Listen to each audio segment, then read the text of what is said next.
Hello everyone, welcome back to another video of LPG. This is me, Ambika. जो हमारी आज की वीडियो है इसमें हम डिस्कस करेंगे कि जो हमारा न्यू इकोनॉमिक रिफॉर्म आया था या जो एलपीजी पॉलिसीज़ आई थी, क्या हमारी अचीवमेंट्स हैं और क्या हमारी लिमिटेशंस हैं, हम इसके बारे में डिस्कस करेंगे. तो पहले हम पढ़ते हैं कि हमारी अचीवमेंट्स क्या हैं एलपीजी की. तो फर्स्ट जो अचीवमेंट थी हमारी एलपीजी पॉलिसी की, that is increase in the rate of economic growth. जब भी हमारी एलपीजी की पॉलिसी आई थी तो जो हमारी जो ग्रॉस जीडीपी थी, ग्रॉस डोमेस्टिक प्रोडक्ट जो था वो बढ़ गया था. जैसे कि हम देख सकते हैं 180 से 81 में ये 5.6% था और 2016 में और 2017 में ये 8.2% हो गया पर एनम, मतलब पर ईयरली जो थी वो हमारी 5.6 से 8.2% तक इंक्रीज़ हो गई थी. तो सेकंड पॉइंट आता है इनफ्लो ऑफ फॉरेन इन्वेस्टमेंट. पहले क्या था, हमारी गवर्नमेंट ने फॉरेनर्स को अलाउ किया था कि वो 40 से 51% तक इन्वेस्ट कर सकते हैं. लेकिन अब हमारी गवर्नमेंट ने कहा कि आप 100% तक इन्वेस्ट कर सकते हो in all sectors except media, defence and space. आप बस इन 3 सेक्टर्स में इन्वेस्टमेंट नहीं कर सकते हो, आप और सेक्टर्स में इन्वेस्ट कर सकते हो. अब इसी को लेके कि हमारे फॉरेनर्स आए, अट्रैक्ट हो इंडिया में, तो हमारी गवर्नमेंट ने एक make in India plan launch किया था, एक स्कीम लॉन्च की थी.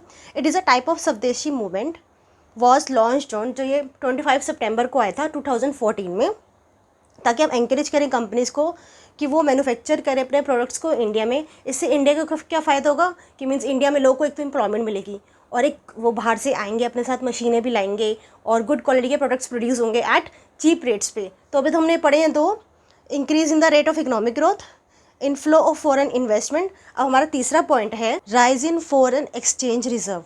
अब rise in foreign exchange reserve में क्या था कि मीन्स अगर फॉरनर्स आएंगे, इंडिया में आके इन्वेस्ट करेंगे, इंडिया में आके बिजनेस करेंगे, तो अपने साथ यूरो लाएंगे, डॉलर लाएंगे, पाउंड लाएंगे, डिफरेंट डिफरेंट करेंसीज आएंगी. और डिफरेंट डिफरेंट करेंसीज आएगी तो क्या है, हमारे पास फॉरेन करेंसीज आएंगी डिफरेंट, तो हमारा फॉरेन रिजर्व इंक्रीज़ होगा.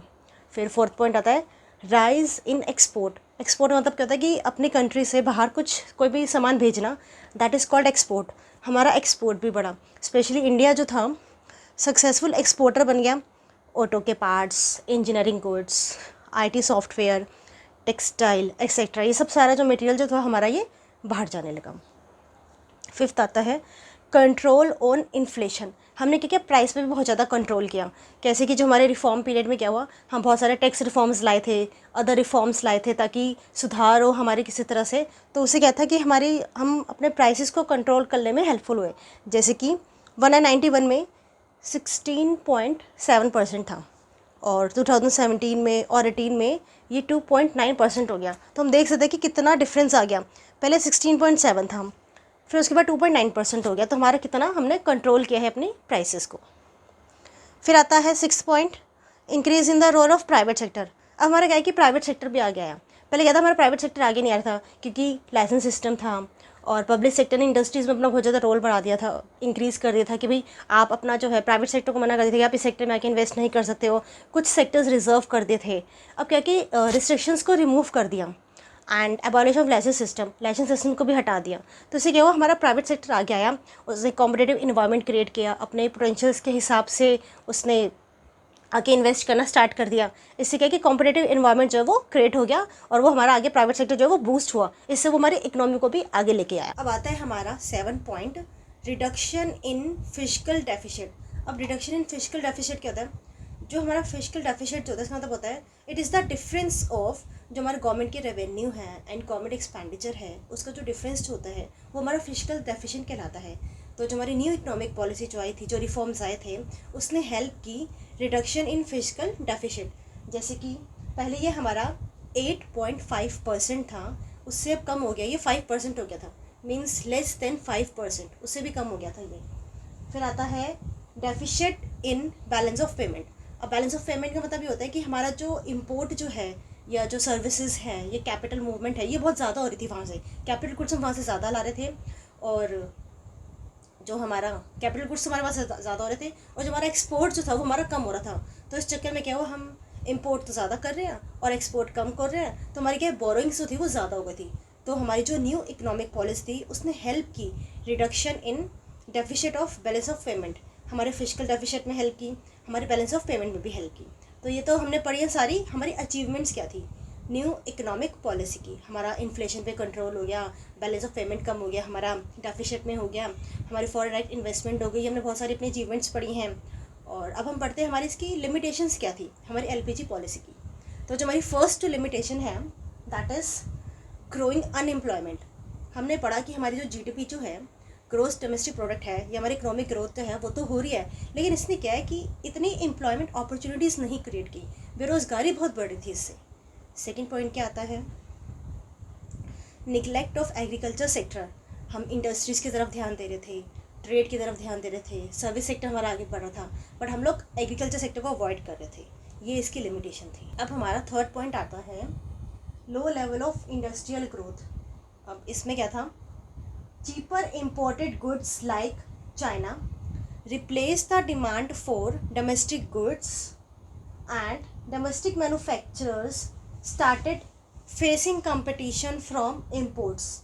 अब जैसे कि इंडिया वाले हैं वो मैन्युफैक्चर कर रहे हैं मोबाइल को, और उसकी कॉस्ट जो है वो 10,000 रुपीज़ है। और जो चाइना है, चाइना मैन्युफैक्चर कर रही मोबाइल, उसकी कॉस्ट जो है वो 600 रुपीज़ है।